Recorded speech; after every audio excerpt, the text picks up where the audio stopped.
kecil, Pelni punya pertimbangan sendiri bahwa rencana hari ini Pangrango akan deviasi. Sekarang sudah on the way dari Namrole menuju Namlea. Nah, setelah sampai di Namlea, dia melayani rute kapalnya Tidar, mengantarkan semua penumpang Tidar ke tujuan masing-masing.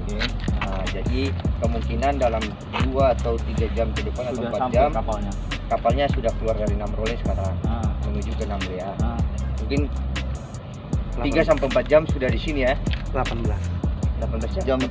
Jam 18 nyampe sini. Oh, jam 18 ya. Oh, berarti jam 4 sore. Iya. Oh, perubahan ya. Siap. Nah, jam 4 sore tiba di Namlea. Setelah jam 4 sore tiba di Namlea, yang pertama pertimbangannya penumpang juga tidak terlalu panik. Kami menyiapkan 4 kapal pol air yang kapasitas per kapalnya itu mungkin sekitar 20 sampai 30 orang.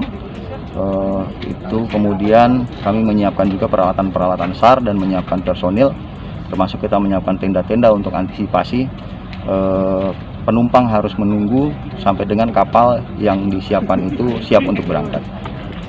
Selain untuk armada dan juga tenda, mungkin ada logistik yang perlu disiapkan atau gimana? Kita berkoordinasi dengan Pelni, dengan pelabuhan, juga dengan pemerintah daerah terkait penyiapan petugas kesehatan, petugas medis, karena ini juga berkaitan dengan keselamatan penumpang. Kita menyiapkan petugas medis, kemudian kita juga menyiapkan berkoordinasi untuk menyiapkan hal-hal yang berhubungan dengan makanan maupun air minum.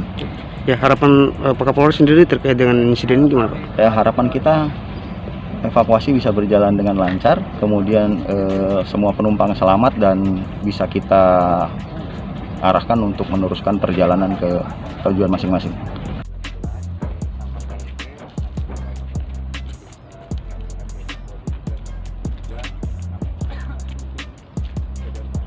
Daripada Pelni ya, pelayaran, tolong di atas kapal jangan sampai listrik sama air nggak hidup. Siap. Iya. Nanti kalau listrik sama air nggak hidup, sama aja mereka bilang lebih baik saya di darat. Iya. Jadi maksudnya listrik sama air hidup. Terus. Terima kasih sudah nonton. Jangan lupa like, subscribe, dan share ya.